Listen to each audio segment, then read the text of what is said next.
ಒಂದು ಕಡೆಗೆ 28ನೇ ದಿನಕ್ಕೆ ಮಧ್ಯಪ್ರಾಚ್ಯದ ಸಮರ ಕಾಲಿಡ್ತಾ ಇದೆ. ಇನ್ನೊಂದು ಕಡೆಗೆ ನಮ್ಮ ದೇಶದಲ್ಲಿರುವಂತಹ ಕಚ್ಚಾ ತೈಲ ಮತ್ತು ನ್ಯಾಚುರಲ್ ಗ್ಯಾಸ್ ವಿಚಾರದಲ್ಲಿ ಎದ್ದಿರುವಂತಹ ಚರ್ಚೆ ನಿಮಗೆಲ್ಲ ಗೊತ್ತೇ ಇದೆ. ಇದರ ಮಧ್ಯದಲ್ಲಿ ಭಾರತಕ್ಕೆ ರಿಲ್ಯಾಕ್ಸೇಷನ್ ಕೊಡುವಂತಹ ಸುದ್ದಿಗಳು ಬರ್ತಾ ಇದೆ.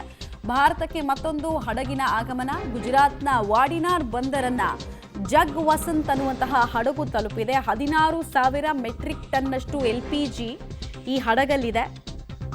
ಈ ಮೂಲಕ LPG ಕ್ರೈಸಿಸ್ಗೆ ತಕ್ಕ ಮಟ್ಟಿನ ರಿಲ್ಯಾಕ್ಸೇಷನ್ ರಿಲೀಫನ್ನು ಆಗಾಗ ಒಂದೊಂದು ಹಡಗುಗಳು ಬಂದು ತಲುಪೋದ್ರ ಮೂಲಕ ಕೊಡ್ತಾ ಇದೆ.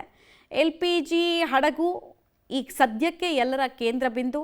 ಕಾರಣ ನಮಗೆಲ್ಲ ಗೊತ್ತು, ಪ್ರತಿನಿತ್ಯ ನಾವೆಲ್ಲ ಅನುಭವಿಸ್ತಾ ಇರುವಂತಹ ಸಮಸ್ಯೆನೇ. 16,000 ಮೆಟ್ರಿಕ್ ಟನ್ನಷ್ಟು ಗ್ಯಾಸ್ ಬಂದಿದೆ.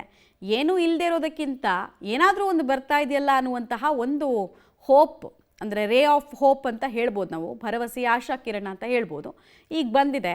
ಈಗ LPG ಹಡಗು ಬಂದ ತಕ್ಷಣ ಅದನ್ನು ಫಸ್ಟು ಅನ್ಲೋಡಿಂಗ್ ಮಾಡ್ಕೊಳ್ತಾರೆ.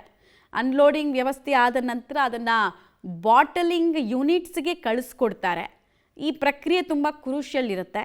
ಯಾವುದೇ ಹಡಗುಗಳು ಈಗ ಬಂದು ಪೋರ್ಟನ್ನು ತಲುಪ್ತಾ ಇದ್ರು ಕೂಡ ನಮಗೆ ಇಲ್ಲಿಂದ ಸಿಲಿಂಡರ್ಗಳಿಗೆ ತುಂಬಿಸಿ ಗ್ಯಾಸ್ ಕಳಿಸೋದಕ್ಕೆ ಮಿನಿಮಮ್ ಅಂದರೂ 1 ವಾರ ಬೇಕಾಗತ್ತೆ. ಯಾಕಂದರೆ ಅನ್ಲೋಡಿಂಗ್ ಪ್ರಕ್ರಿಯೆ ಇದೆಯಲ್ಲ, ಅದು ಆಲ್ಮೋಸ್ಟ್ 1 ರಿಂದ 2 ದಿನ ತೆಗೆದುಕೊಳ್ಳುವಂತಹ ಪ್ರಕ್ರಿಯೆ. ಅದು ಎಷ್ಟೇ ಟನ್ ಬಂದಿರಲಿ ಗ್ಯಾಸ್ ಸಿಲಿಂಡರ್, ಕಂಪ್ಲೀಟಾಗಿ ಗ್ಯಾಸ್ ಟ್ಯಾಂಕರ್ನಿಂದ ಗ್ಯಾಸನ್ನು ಅನ್ಲೋಡ್ ಮಾಡ್ಕೊಳ್ಳೋ ಪ್ರಕ್ರಿಯೆನೇ ತುಂಬ ಕ್ರೂಷಿಯಲ್.